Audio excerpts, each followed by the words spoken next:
My brother Julian was born with a silver spoon in his mouth and a talent for making everyone believe it was solid gold. I was born 3 years earlier, a girl, which in my family meant I was practice for the real thing. My mother said this once, at a dinner party, laughing, and everyone laughed with her. I was 12. I learned to laugh too. My father was Martin Cross, founder of Cross Industries, a manufacturing company that made industrial valves, the kind nobody thinks about until one breaks and floods a factory. It wasn't glamorous, but it was profitable. By the time I was born, my father was already a millionaire. By the time Julian arrived, he was a multimillionaire. I grew up in a house with 27 rooms, a staff of 6, and a portrait of my father in the front hall that made him look like a Roman emperor. I learned to ride horses at 5, speak French at 7, and pour wine without spilling at 12. I went to the best schools, wore the best clothes, and smiled for the best photographers at the best charity galas. But I was never the best at anything that mattered, because Julian was better. Not naturally. Julian was, objectively, less intelligent than me. I tested in the 98th percentile. He tested in the 72nd. I read Proust at 14. He read the sports section. I built spreadsheets to analyze the family's investment portfolio. He built a model airplane badly, and my father hung it in his office anyway. But Julian had something I didn't. He had charisma. He had a smile that made people want to give him things. He had the ability to fail upward, to turn mistakes into advantages, to walk into a room and make everyone in it feel like they mattered. I had competence. Competence is invisible. Competence is the air you breathe, necessary, essential, and completely unnoticed until it's gone. By the time we were adults, the pattern was set. I managed the family office, oversaw the investments, negotiated the contracts, fixed the problems. Julian played golf, gave speeches, cut ribbons, and received credit for every success. Julian has the vision, my father would say, clapping him on the back. And Olivia has the spreadsheet. He said this like it was a compliment. Part 2, the betrayal. The breaking point came when I was 29 and Julian was 26. Our father was dying. Pancreatic cancer, 6 months to live. He called us both into his study, the one with the mahogany walls and the portrait of my grandfather and the smell of cigar smoke that had soaked into the curtains over 40 years. I'm dividing the company, he said. Julian gets 51%, Olivia gets 49%. Julian is CEO, Olivia is CFO. I waited for the rest, the justification, the recognition of everything I'd done, everything I'd built, everything I'd sacrificed. It didn't come. Your brother is the face of the company, my father said, not looking at me. You're the engine, Olivia. You always have been, but engines don't drive the car. They just make it go. Julian sat in the leather chair across from the desk, legs crossed, looking appropriately somber. But I saw the corner of his mouth twitch. He'd known this was coming. He'd probably asked for it. Dad, I said, my voice steady. I've run the company for the past 3 years. Julian was in rehab for 6 of those months. I closed the McKinley deal. I renegotiated the union contract. I saved us $11 million in tax liability. What has Julian done? My father's face hardened. Julian has the relationships. He has the board's confidence. He has a penis, I said. Silence. My father's face went red. Julian's twitch became a smile. Get out, my father said. I got out. He died 4 months later. Julian gave the eulogy. He cried, beautifully, and the entire congregation cried with him. I sat in the 3rd row, dry-eyed, and watched my brother perform grief like a Broadway actor performing Hamlet. After the funeral, Julian pulled me aside. I'm going to need you to sign an employment agreement, he said. 5 years, CFO, with a non-compete, standard stuff. An employment agreement, I repeated. I'm not an employee, I'm an owner. 49% owner, he said, smiling. Which means I'm the majority shareholder. Which means, technically, I can fire you. But I don't want to fire you, Olivia. I want you to stay. I need you to stay. You're the engine, remember? He handed me a document. I read it in the car on the way home. It was not standard.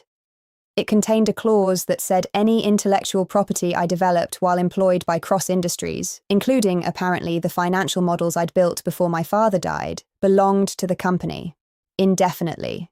It also contained a non-disparagement clause, a non-compete that would bar me from working in any similar industry anywhere in North America for 3 years, and a forced arbitration clause that waived my right to a jury trial. My brother wasn't just stealing my birthright, he was putting me in golden handcuffs. I signed it, and then I started planning. Part 3. The long game revenge is not a sprint. Revenge is a marathon run in the dark, with no spectators, no medals, no finish line. You don't get to see the other person's face when they fall. You just keep running, and one day you look back and realize you've left them in the dust. I had a decade, I had access, and I had a brother who was fundamentally, fatally lazy. Julian didn't want to work. He wanted to be seen working. He wanted the corner office, the parking spot, the salary, the title. He did not want the 14-hour days, the endless meetings, the impossible clients, the sleepless nights before quarterly earnings.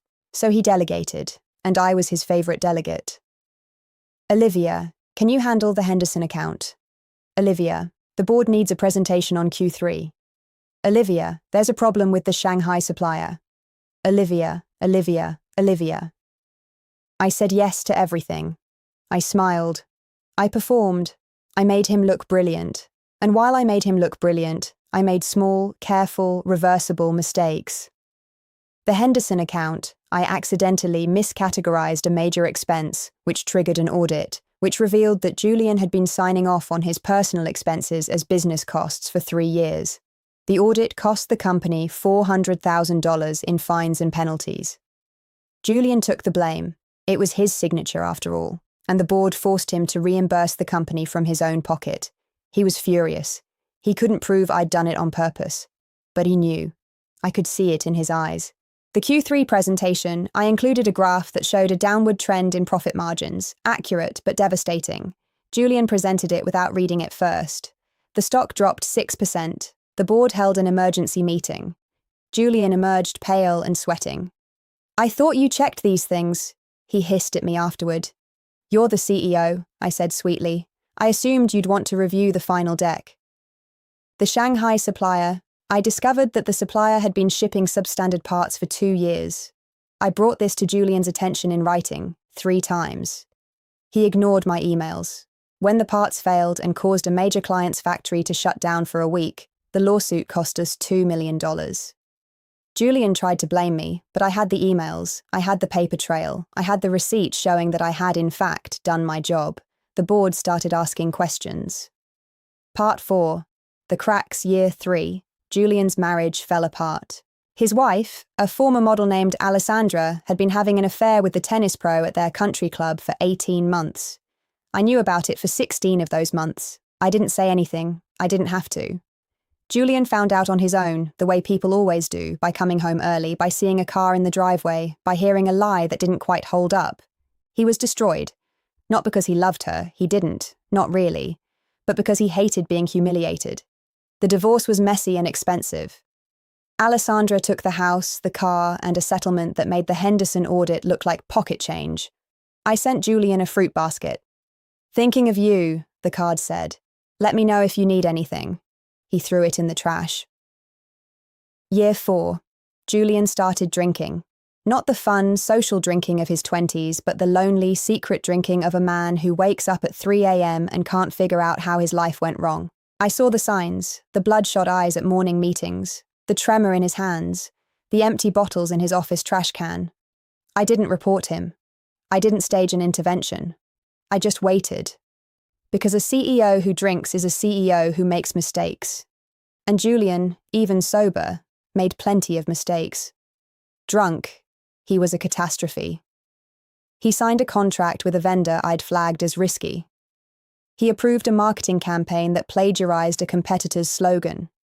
He sent an email to the entire company that was meant for his mistress, a new one, a 24-year-old intern who had no idea what she was getting into. HR handled that one. The intern got a settlement and a non-disclosure agreement. Julian got a formal warning and a 6-figure legal bill. Year 5. The board forced Julian to hire a co-CEO, a woman named Margaret Okonkwo, who had run a competitor into the ground and then sold it for parts. Margaret was smart, ruthless, and deeply unimpressed by Julian's charm. She lasted 8 months. Julian undermined her at every turn, took credit for her ideas, and eventually accused her of stealing company funds. The accusation was false. The investigation cleared Margaret, but the damage was done.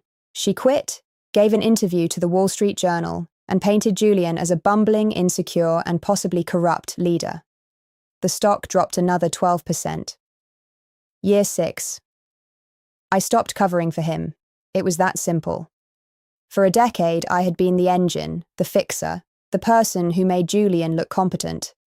I had stayed late, worked weekends, smoothed over his mistakes, and forgiven his cruelties. I stopped. The Henderson account went into default. The Shanghai supplier problem recurred. The union contract came up for renegotiation, and without me in the room, Julian gave away everything: wages, benefits, work rules, in exchange for a promise of good faith that was worth exactly nothing. The board held a special meeting. I was not invited, but I heard about it afterward from a secretary who owed me a favor. Mr. Cross was very emotional, the secretary said.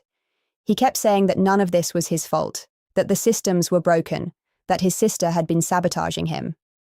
And what did the board say? They asked for evidence. He didn't have any. Part 5. The Reckoning. Year 7. I executed the final phase of my plan. For 7 years, I had been quietly acquiring cross-industry stock through shell companies and third-party buyers. Not much, a few thousand shares at a time, never enough to trigger disclosure requirements. But over 7 years, the shares added up. I owned 19% of the company, not a majority, but a significant minority, enough to matter. I also owned something more valuable, a complete record of Julian's failures, the emails he'd ignored, the contracts he'd signed without reading, the memos he'd deleted, the sexual harassment complaint from 2019 that he'd settled without board approval, the offshore account he'd set up in the Caymans to hide his gambling losses. I had everything. I called a special shareholder meeting. I demanded a vote of no confidence in the CEO. I submitted a binder of evidence, 600 pages, tabbed and indexed, that detailed every mistake, every ethical violation, every instance of gross negligence. Julian showed up to the meeting in a bespoke suit and a blind rage. "You're doing this because Daddy didn't love you enough," he said, loud enough for the entire room to hear. "You're doing this because you're jealous, because I was the favorite, because I—" "Sit down, Julian," said the chairman of the board, a woman named Helen Chen, who had never liked him. The vote was 17-3. Julian was removed as CEO. The board offered me the position. I declined. "I don't want to run the company," I said. "I want to sell it." And I did. I brokered a deal with a private equity firm that paid a premium for distressed assets. The sale closed in 90 days. Every employee got a severance package. Every shareholder got a payout. Julian got nothing. Because Julian had borrowed against his shares to pay for his divorce, his legal fees, and his gambling debts. When the sale went through, the banks took everything. He walked away with a suitcase of clothes, a watch that had belonged to our father, and a rage that would consume him for the rest of his life. Part 6. The Confession. I didn't see Julian for 2 years after the sale. I moved to a small town in Vermont, bought a farmhouse, and started a consulting business that helped women navigate hostile work environments. I didn't tell anyone about my past. I just worked, quietly, and tried to forget. Then Julian showed up at my door. He looked terrible, gaunt, unshaven, wearing clothes that had once been expensive but were now just old.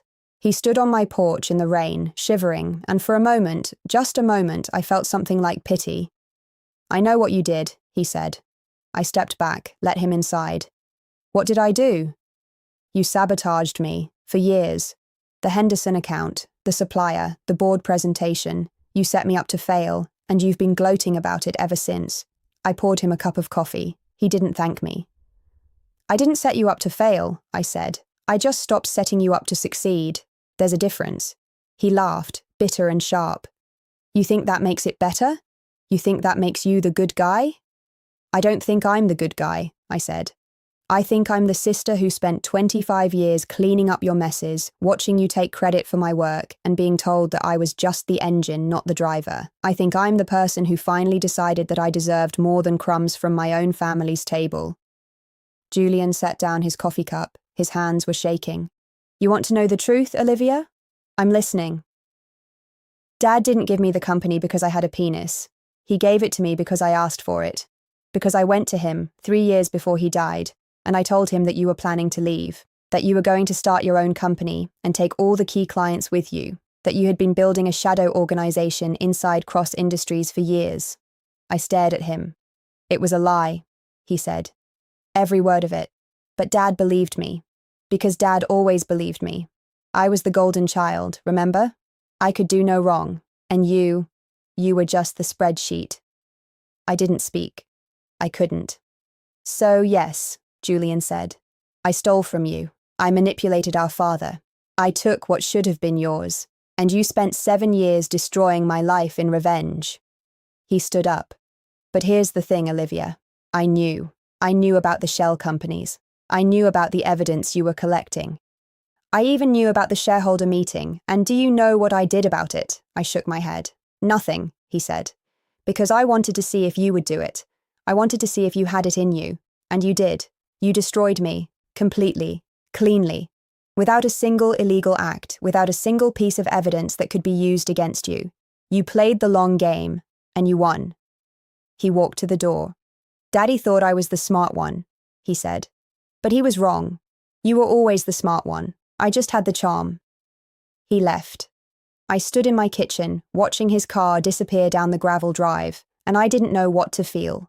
Victory, loss, emptiness, all of it, none of it. Revenge, I learned that day, is not about winning. It's about proving that you could have won all along. And when you prove it, when you finally get what you deserved from the beginning, you realize that the only thing you've really won is the right to stop fighting. I didn't hear from Julian again. He moved to Arizona, got a job selling timeshares, remarried, a nice woman I heard with 2 kids who called him Dad. He wasn't rich, he wasn't powerful, but he was, by all accounts, happy. I was happy too. In my farmhouse in Vermont, with my consulting business and my garden and my quiet, peaceful life. I had everything I'd ever wanted: freedom, autonomy, respect. And I had the knowledge that, when it mattered most, I had been the better sibling. Not the nicer one, not the more beloved one, just the better one. That was enough.